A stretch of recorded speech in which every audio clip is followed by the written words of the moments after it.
O céu estava baixo naquela manhã, um cinza espesso, como se o mundo tivesse esquecido o azul. Nadine tinha 14 anos quando atravessou a fronteira com os pés encharcados e o coração rachado em silêncio.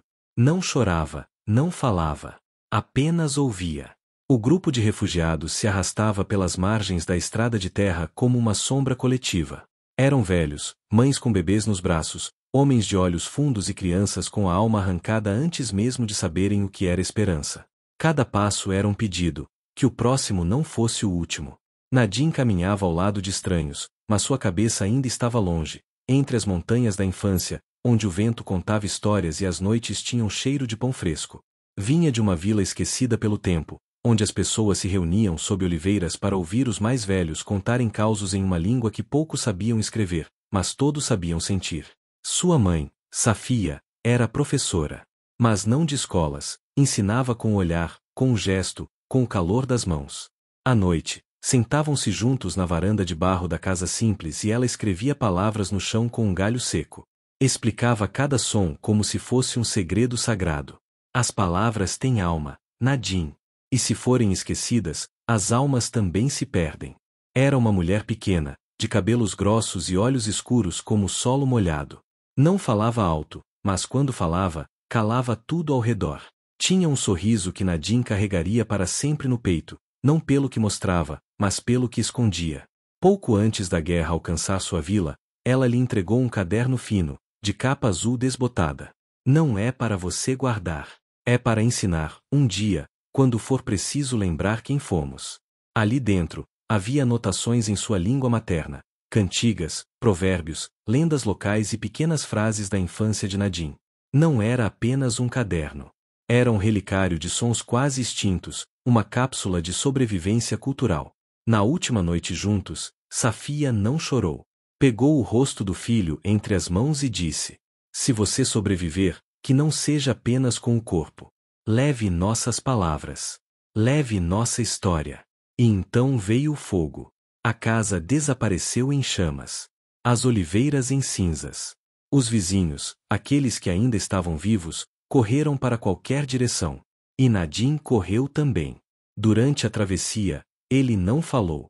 Seus lábios se moviam apenas à noite, no escuro, sussurrando palavras para si mesmo, como quem recita uma oração proibida. Era como se estivesse protegendo algo maior que ele, como se a língua de sua mãe fosse a última fogueira acesa em meio à escuridão do mundo. Ele dormia em barracas feitas de lona suja, com cheiro de suor, medo e exílio. Sonhava com a voz da mãe chamando-o pelo apelido infantil. Acordava confuso, com o eco da lembrança se dissolvendo no ar frio da madrugada. Ninguém queria saber quem ele era. Só que não causasse problemas. Que não fizesse barulho. Que esperasse. Mas ele esperava por algo diferente. Esperava pelo momento em que sua voz pudesse fazer sentido outra vez. E assim, entre passos dados em direção ao desconhecido, Nadine começou, mesmo sem saber, a se tornar aquilo que o mundo jamais esperava dele. Aquele que traduziria o silêncio. A travessia não teve um mapa. Teve pressa. Nadine caminhou dias entre vales escuros e trilhas clandestinas, sempre seguindo alguém, sempre sem saber para onde. Às vezes, era um grupo grande, outras vezes, restavam apenas 3 ou 4. Era como um rio de gente quebrada, tentando seguir o curso sem ser engolido pela terra. O frio era cortante. Os sapatos furados deixavam entrar água, lama e medo. Em certo momento, Nadine pensou que não conseguiria continuar. A fome era uma faca cega dentro do estômago, e os pés doíam tanto que pareciam ter perdido a própria carne. Foi quando caiu, sozinho, em um campo lamacento, com o caderno ainda junto ao peito, molhado, mas inteiro. Foi ali que apareceu a primeira ajuda. Um homem alto, de barba comprida e olhos firmes, estendeu-lhe a mão sem dizer nada. Apenas o ergueu, colocou-lhe um pão na mão e apontou para frente. Continuaram juntos por algumas horas, até que o homem se separou do grupo com outros 2, sem nunca dizer o próprio nome. Mais à frente, uma senhora idosa lhe deu um pedaço de cobertor. Um jovem compartilhou tâmaras secas. Um menino menor que ele lhe ofereceu um sorriso, e por um segundo, Nadine sentiu que ainda havia alguma luz no mundo. A travessia passou por rios, estradas abandonadas e florestas geladas. À noite, deitado sob lonas improvisadas, Nadine observava o céu e tentava lembrar os nomes das constelações que sua mãe lhe ensinara. A língua também vive nas estrelas, ela dizia. Mas ali, entre os gemidos e tosses dos refugiados, as estrelas pareciam não responder. Finalmente, depois de semanas de fuga, alcançaram uma estrada principal que levava ao país vizinho. A polícia o cercou, pediu documentos que ninguém tinha. Nadine apenas ergueu os olhos. Esperava ser levado, talvez expulso. Mas, para sua surpresa, os soldados não gritaram. Levaram-nos a um centro de acolhimento, onde havia barracas brancas e pessoas com coletes azuis. Lá, Nadine comeu uma sopa quente pela primeira vez em muitos dias. Sentou-se em um colchão fino e dormiu por quase 2 dias inteiros. Ninguém o acordou. Quando despertou, estava no abrigo, um antigo prédio escolar adaptado. As paredes eram cinzas, mas limpas. A comida vinha em bandejas, simples, mas suficientes. Ele recebeu roupas secas, um número de identificação e uma cama. Mas o mais importante foi algo silencioso. Ele recebeu tempo. Tempo para entender que estava vivo. Tempo para relembrar as palavras esquecidas. E, principalmente, tempo para olhar no espelho e ver não apenas um sobrevivente, mas alguém que ainda podia se tornar algo mais. Um dos voluntários, uma mulher de fala suave e cabelos presos, perguntou se ele sabia ler. Nadine balançou a cabeça. Ela o levou até uma pequena sala com livros empilhados em diversas línguas. Ali, sozinho, ele tirou o caderno molhado da blusa e começou a transcrever, com cuidado, tudo o que ainda conseguia ler. Letra por letra. Palavra por palavra. Como se estivesse costurando os retalhos da própria existência. Naquela sala silenciosa, entre páginas soltas e o cheiro de papel velho, Nadine começou a reconstruir não apenas sua língua, mas a si mesmo. E ali, naquele abrigo anônimo, entre vozes estrangeiras, ele entendeu algo pela primeira vez. Sobreviver era só o começo. Os anos passaram como se fossem chuva fina, não se percebem de imediato, mas quando se olha para trás, o chão já está encharcado. Nadine tinha agora quase 20 anos. Já não era mais o menino curvado pela fome. Seus ombros haviam se alargado, o rosto endurecido, os olhos, aqueles olhos tão antigos, estavam mais silenciosos do que nunca. Havia crescido em silêncio, entre livros e pequenas tarefas no abrigo, até conseguir um visto temporário e uma vaga em um curso técnico de línguas e mediação cultural. Morava em um quarto alugado nos fundos de uma casa modesta, dividindo o banheiro com outros 2 imigrantes que raramente se olhavam nos olhos. O frio era intenso no novo país, mas o que mais doía era o vazio entre as pessoas. Todos andavam depressa, olhavam para frente, mas não pareciam ver ninguém ao redor. Nadine falava o idioma local com esforço. Conhecia as palavras, mas não os ritmos. Sabia a gramática, mas não o tom. E era no tom que se escondiam os muros. No mercado, era seguido por olhares longos demais. No metrô, ninguém se sentava ao seu lado. Quando abria a boca e seu sotaque escapava, os atendentes falavam mais devagar e mais alto, como se a barreira fosse surdez, não cultura. Na sala de aula, seus colegas não o ofendiam, mas também não o incluíam. Ficava nos cantos. Observava. Anotava. Ele sempre foi bom em ouvir o que não era dito. Certa vez, um professor perguntou de onde ele vinha. De um lugar que não existe mais, respondeu Nadine. Silêncio. O professor sorriu de forma desconfortável e seguiu em frente. Mas havia uma biblioteca na instituição. E nela, um canto esquecido, onde livros antigos repousavam como animais adormecidos. Nadine se apaixonou por aqueles volumes empoeirados, cheios de línguas mortas, dialetos sem tradução, símbolos que pareciam vindos de outro mundo. Foi lá que conheceu o projeto experimental de tradução neural, uma iniciativa discreta, apoiada por pesquisadores que queriam treinar uma inteligência artificial capaz de reconhecer, interpretar e traduzir línguas ameaçadas de extinção, baseando-se em padrões sonoros, morfológicos e contextuais. Poucos se interessavam. Era um projeto difícil, lento e sem prestígio. Mas para Nadine, aquilo era mais do que tecnologia, era retorno. Ele se ofereceu como voluntário. No começo, duvidaram dele. Um refugiado, com sotaque pesado, sem diploma formal.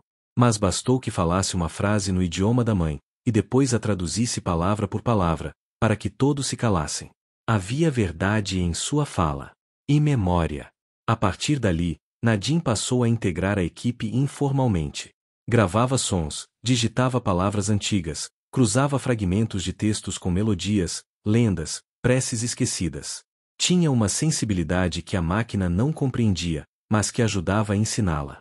Era como se, pela primeira vez, a língua da sua infância estivesse sendo escutada por algo, ou alguém, que não queria apagá-la, mas acolhê-la. Ainda sofria preconceito. Ainda recebia olhares tortos na rua. Ainda sentia falta de um lugar para chamar de lar. Mas entre algoritmos, fonemas e fragmentos de vocabulários em extinção, Nadine começou a perceber que talvez o lugar a que pertencia não fosse geográfico, mas linguístico. Talvez ele existisse apenas onde sua língua pudesse ser falada sem medo. E foi ali, sentado diante de uma tela fria, com fones de ouvido e olhos marejados, que Nadine entendeu. Salvar uma língua era, no fundo, uma forma de se salvar. Havia algo estranho naquele laboratório silencioso. As máquinas zumbiam baixinho, as luzes eram frias, os cabos serpenteavam pelo chão como raízes metálicas de uma árvore sem folhas. Mas, ainda assim, Nadine sentia que ali poderia florescer algo. O projeto ao qual se dedicava buscava recriar os sons de línguas ameaçadas, fragmentos capturados em arquivos, fitas antigas, cânticos de aldeias já desfeitas.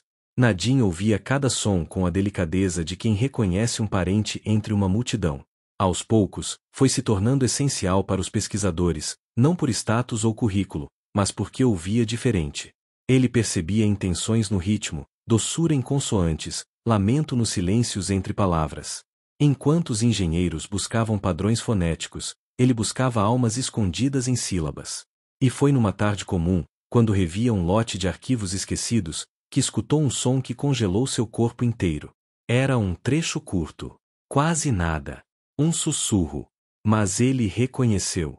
Não era a voz da mãe. Era uma mulher idosa, cantando algo com sotaque familiar. Uma canção de ninar. Nadine tirou os fones e se levantou de repente, como se algo tivesse mordido seu peito. Saiu da sala, caminhou até o banheiro e se trancou. Ali, em pé, encostado à porta, chorou em silêncio. Não de dor, mas de encontro. Chorou porque havia anos que não ouvia nada daquela língua fora de sua própria boca.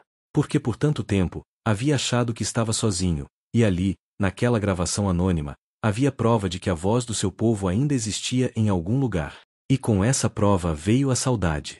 Não como peso, mas como um perfume que chega de repente e quebra tudo por dentro. A saudade do cheiro da casa simples. Do som do pão sendo assado. Do jeito como a mãe o chamava para dentro, sempre com uma palavra carinhosa e difícil de traduzir, uma daquelas que só faz sentido para quem a ouviu quando pequeno.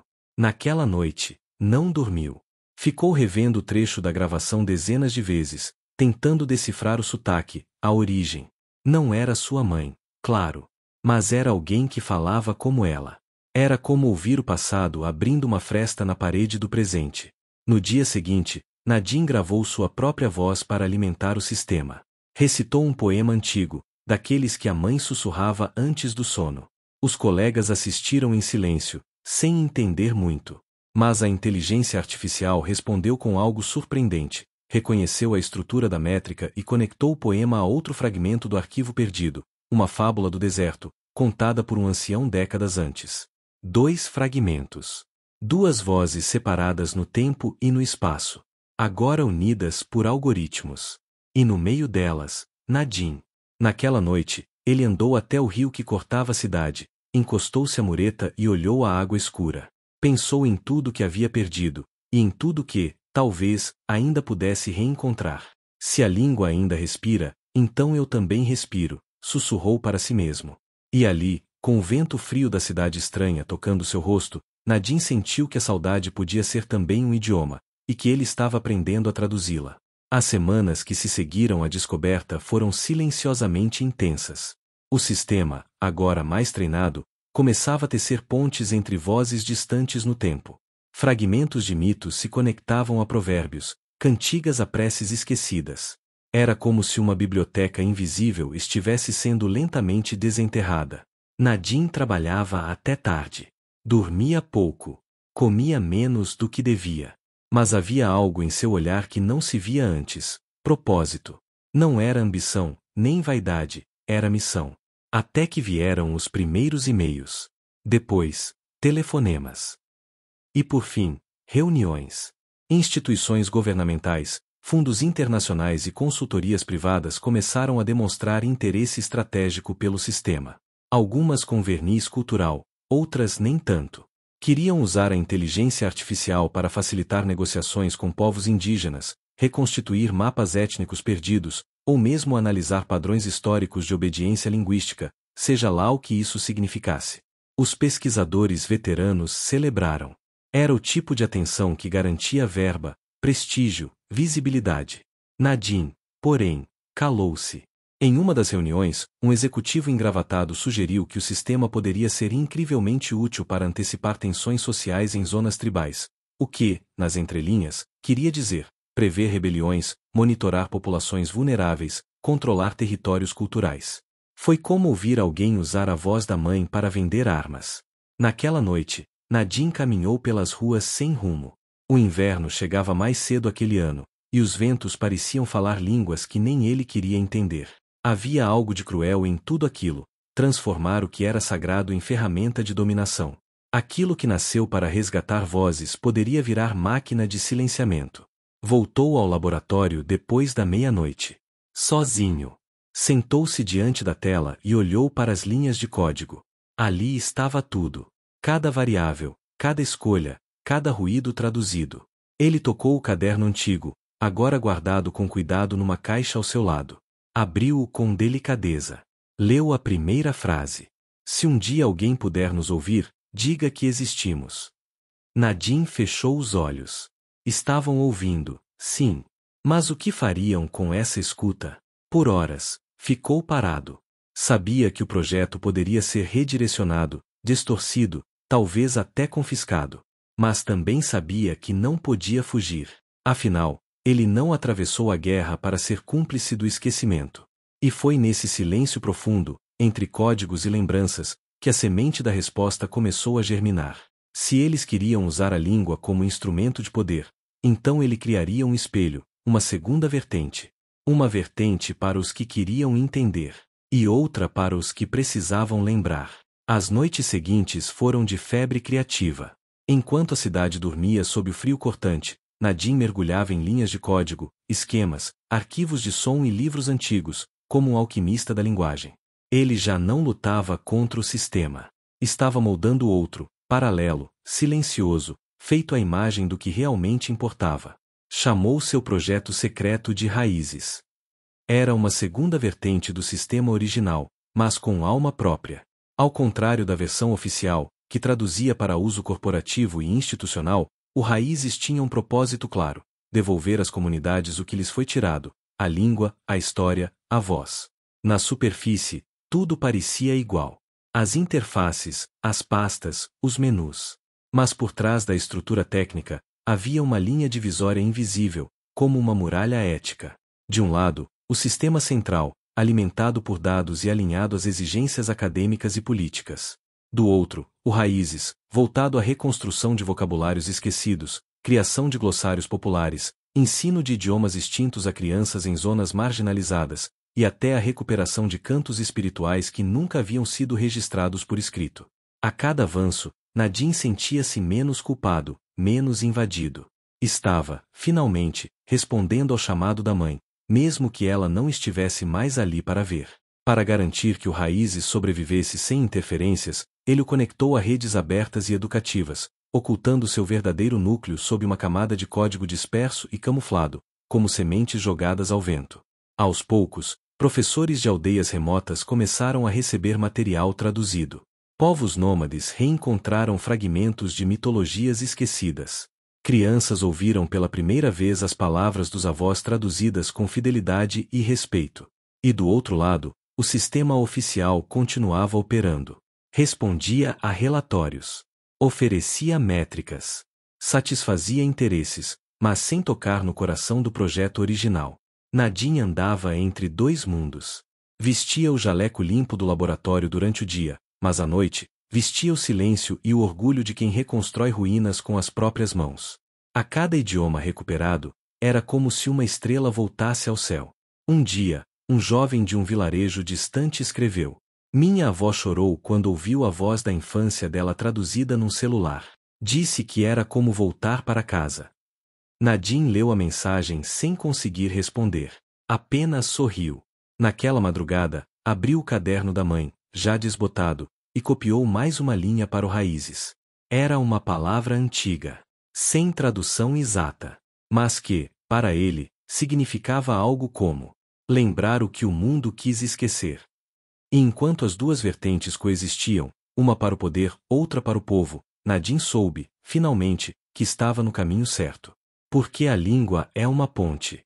E ele havia construído duas. Demorou anos. Mas a semente que Nadine plantou em silêncio rompeu o chão da indiferença. Começou com uma pequena matéria num jornal acadêmico. Depois, veio um documentário independente, que mostrava crianças em uma aldeia remota aprendendo a cantar em uma língua que seus pais haviam esquecido. Logo, o projeto Raízes virou tema de simpósios, debates e conferências. E então, vieram os prêmios. Nadine recusou quase todos. Não queria o palco. Queria o efeito. Mas era impossível evitar. Seu nome agora corria por universidades, centros culturais, instituições humanitárias. Era citado como o homem que ensinou a tecnologia a escutar o passado. Na verdade, ele apenas lembrou a máquina de algo que o mundo havia esquecido, que antes de tudo, somos linguagem. Recebeu convites para palestras, consultorias, homenagens públicas. Um deles, no entanto, o tocou de forma diferente. Uma carta, escrita à mão, enviada por um grupo de mulheres anciãs de uma vila isolada. Obrigada por trazer de volta nossas palavras. Pensávamos que elas tinham morrido conosco. Agora, podemos ensiná-las às nossas netas. Naquele dia, Nadine não trabalhou. Sentou-se na praça de uma cidade estrangeira, cercado por línguas que nunca aprendeu, e permitiu-se apenas ouvir. O som das pessoas ao redor, os ruídos da cidade, os sorrisos, os gritos de crianças brincando. Tudo era linguagem. E ele compreendia, ainda que não traduzisse. Aquela noite, recebeu uma ligação. A universidade havia decidido criar um centro permanente de preservação linguística popular, com o nome dele. Ele aceitou. Mas com uma condição: que seja aberto ao público. E que os primeiros a entrarem sejam os que nunca foram convidados a falar. Anos depois, já com os cabelos salpicados de branco, Nadine caminhava por uma biblioteca construída com doações de povos de várias partes do mundo. As paredes eram feitas de barro e vidro. No teto, estavam escritas palavras sem tradução, aquelas que carregam sentimentos que não cabem em outras línguas. Ali dentro, crianças riam ouvindo histórias gravadas por avós que já haviam partido. Jovens traduziam poemas esquecidos. E no centro da sala, em um terminal simples, pulsava o Raízes, agora mantido por centenas de colaboradores em diferentes continentes. Nadine observava sem dizer nada. Não precisava. Porque agora, o mundo falava por ele. E quando alguém lhe perguntava como tudo começou, ele apenas sorria e respondia. Com uma mãe, um caderno e uma língua que ninguém mais queria ouvir. Depois, voltava a caminhar, tranquilo. Sabia que, mesmo quando partisse, suas palavras continuariam andando por aí, nos pés de quem nunca teve voz. Porque no fim, ele não salvou uma língua. Ele salvou o direito de lembrar. Se essa história te tocou, curta, compartilhe e inscreva-se no canal. Aqui, cada narrativa revela aquilo que o mundo teima em ignorar, a beleza invisível das vidas comuns.